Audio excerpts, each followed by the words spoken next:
बच्चों, जय हिंद। आज हम बात करेंगे आनुवंशिकता के बारे में, जेनेटिक्स के बारे में।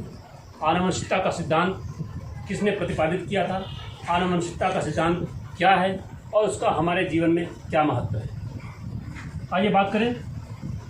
बच्चों, क्या आप इस पिक्चर को पहचानते हैं? ये किन की पिक्चर है, किन की फ़ोटो है?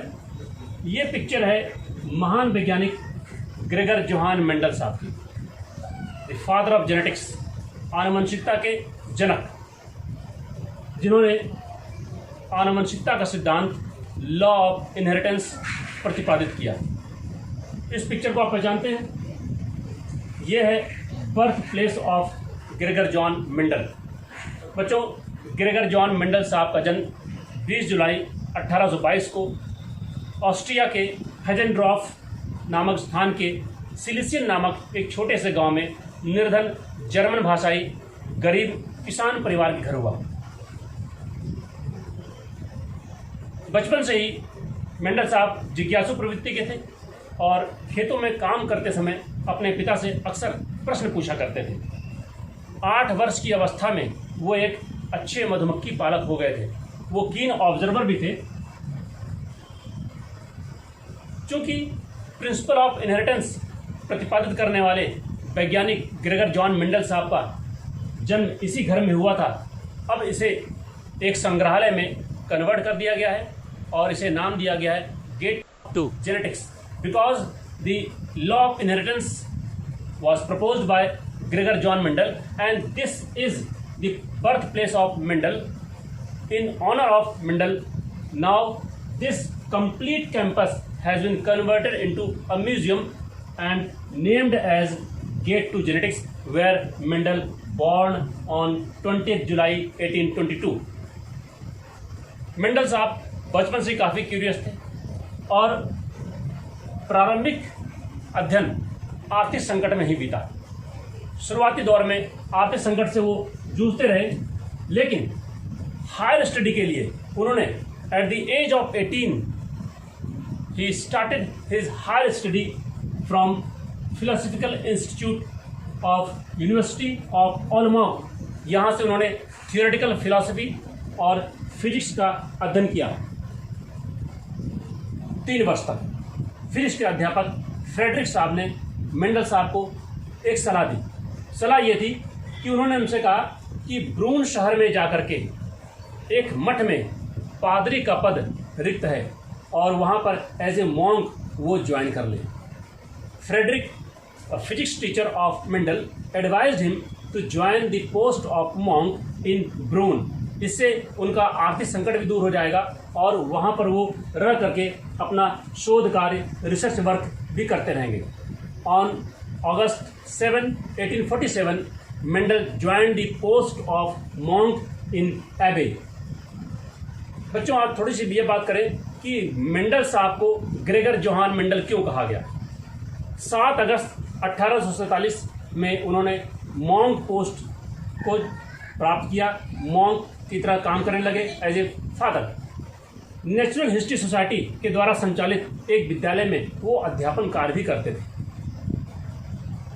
वेस्टर्न रोमन कैथोलिक चर्च में एक बड़ा ही होली सॉन्ग, पवित्र गीत गाया जाता है जिसे कहते हैं ग्रेगोरियन चैंट, जिसकी रचना महान संत ग्रेगोरी ने की थी। और जब 7 अगस्त 1847 को मेंडल साहब ने एज ए मॉन्क वहाँ पोस्ट ज्वाइन किया, उनके नाम के साथ जुड़ गया ग्रेगर वर्ड और जॉन मेंडल हो गए ग्रेगर जोहान मेंडल।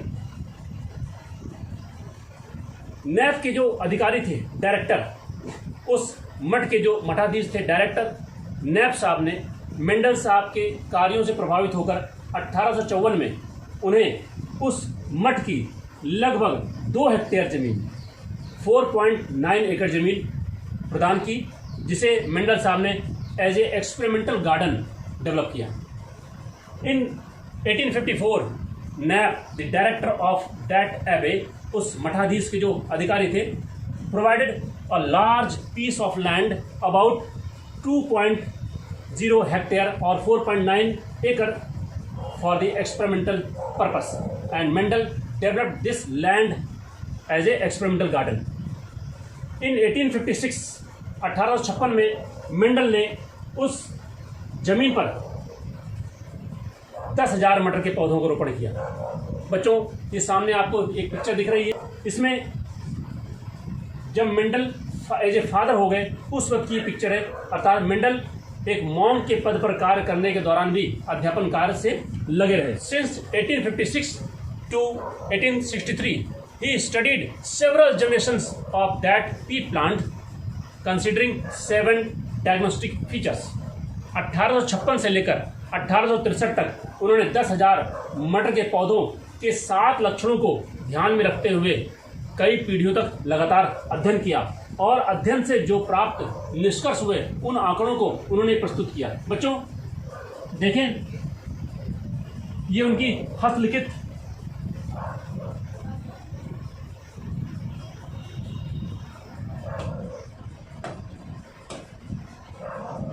तो प्राप्त आंकड़ों को उन्होंने प्रस्तुत किया और संकलित किया। ये उनकी हस्तलिखित डायरी के एक पन्ने की फोटो है। देखिए यहाँ पर लिखा हुआ है 150 और ये लिखा है W। इसका मतलब हो गया वाइट फ्लावर प्रोड्यूसिंग प्लांट्स की संख्या क्या थी, 150। इस तरह से उन्होंने अलग अलग एक्सपेरिमेंट किए और उनके आंकड़ों को अपनी डायरी में नोट किया 1856 से लेकर 1863 तक। उसके बाद प्राप्त आंकड़ों का एक शोध पत्र रिसर्च पेपर के रूप में उन्होंने प्रस्तुत किया और 1865 में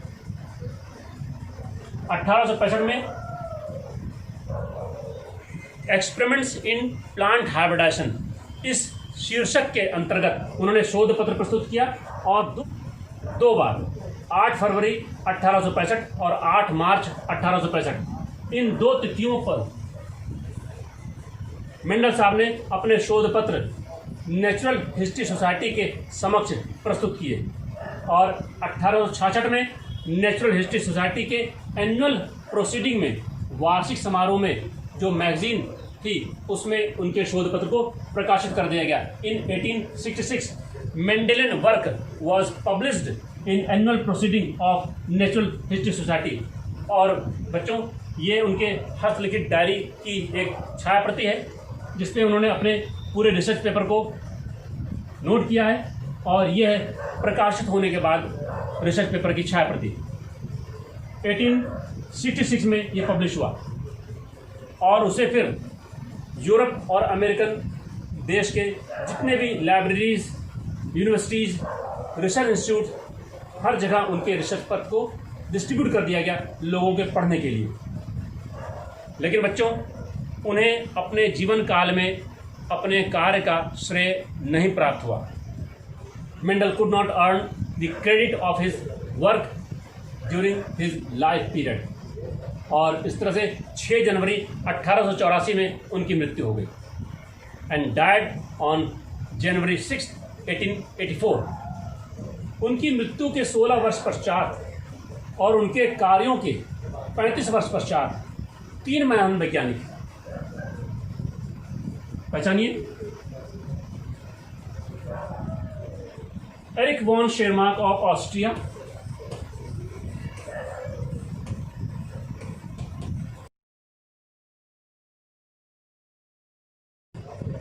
ह्यूगो Marie de Vries of Netherlands,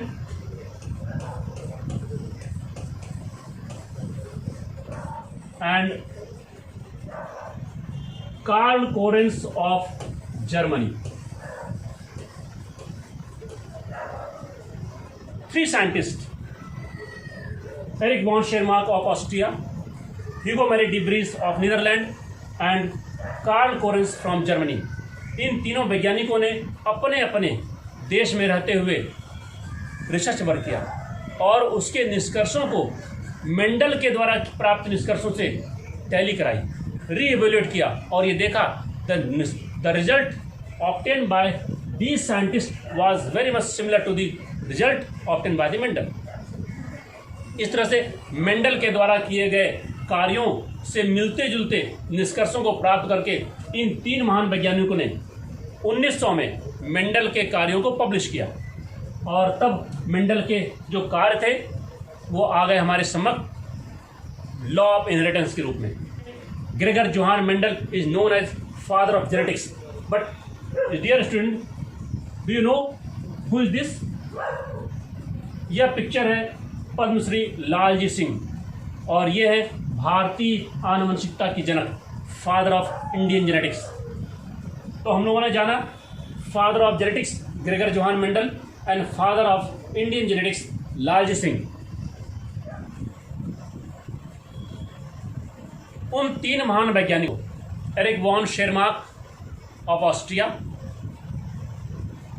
Karl Correns of Germany and Hugo Marie de Vries of Netherland, इन तीन महान वैज्ञानिकों ने मेंडल साहब के द्वारा किए गए शोध कार्यों को इन नियमों से प्रतिपादित किया। पहला लॉ ऑफ डोमिनेंस, प्रभाविकता का नियम। दूसरा law of segregation of gametes, युग्मकों के पृथक्करण का नियम। और तीसरा law of independent assortment of gametes, युग्मकों के स्वतंत्र अपव्यूहन का नियम।